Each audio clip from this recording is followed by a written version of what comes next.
I'm so sorry. Mia Cooper, I don't know what happened. Was it a fly that flew around and pushed on my button to stop? I don't know why this is happening. And of course, as an astrologer, I could say it's the Mercury retrograde. Mercury is standing still as I speak and I'm doing videos. Come on. You see, I don't let my life be predicted by the astrology, but sometimes I would better. I should have known better, you know?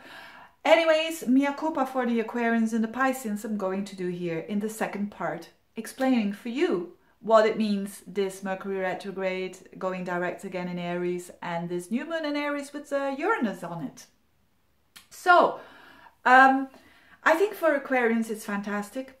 For a lot of because Aquarius is already a sign, and I think it has a social function. That's if you are an Aquarian, a moon or a sun, you have something here. You're walking around here on planet Earth to make some changes on a collective level, on a social level, on a collective level. And I think with this new moon, there's something about your communication that's different. That's going to be different. You could get communication that comes to you that gives you new insights, of course, or just like flashes going into you and oh, why didn't I see that earlier? It could be the case, but I think for a lot of you it will have to be with your own communication. And there could be some quite fresh, sparkling, reformative ideas that you're having. If so, implement them. Really do implement them, because they can give you a lot of success. And you know, not because this new moon, it's not just on that day, on Saturday, Sunday, that this is going to happen. You're going to feel it for quite a long time. And if there are some new ideas that you're having, go for it. After the new moon, implement them and go from there. It's a bit maybe going against the mainstream that you need to go, because that's Uranus after all. But go and do it. On another level, it could have to do with siblings. Maybe there's something happening in the life of a sibling that is turning everything upside down. Could be the case as well. Or you changing your connection with a sibling. Maybe you're going to say, distance here. I need distance. You know, you giving me a hard time and you are always pushing me down. I don't want to get pushed down anymore. Could be. Or the other way around. Maybe you haven't seen your sibling for years and years and years, and now all of a sudden the new connection comes in and off you go. So, but for Aquarians, quite an interesting and quite a nice energy flow there. And last but not least, Pisces. This is happening in your second house of self-worth and of money.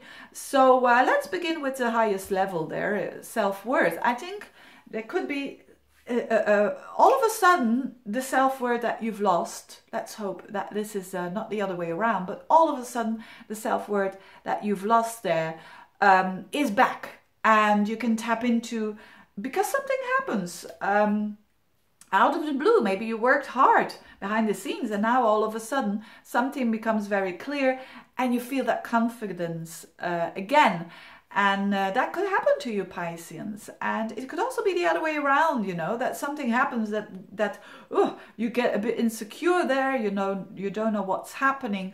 But the more you accept what's happening, the easier it's going to be to adjust. And Pisces are really, you know, it's a mutable sign. So they are used to adjust and to go with the flow, with the stream there.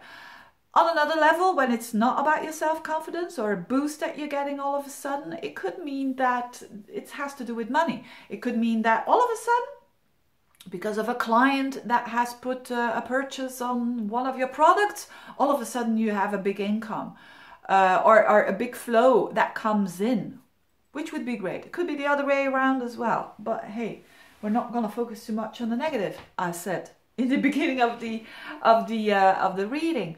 So whatever it is, there could be some high ups and downs, fluctuations in your cash flow. So be aware if there's something that you want to buy. Be aware of the fact, is this really useful? Do you really want this on long term? And ask other people to help you when you're not quite sure about this.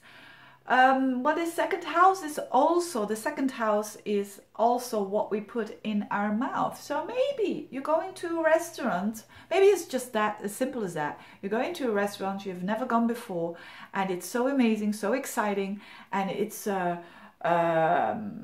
know, it's just very unusual, everything that is happening there in that restaurant. Could be just as simple as that, because the second house is the food you put in the mouth.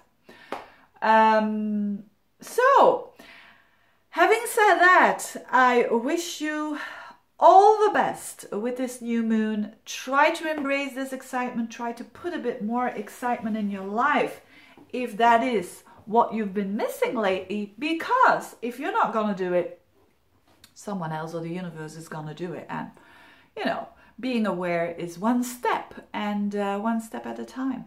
Thank you so much for watching. I wish you all the best, and see you next time. Bye-bye.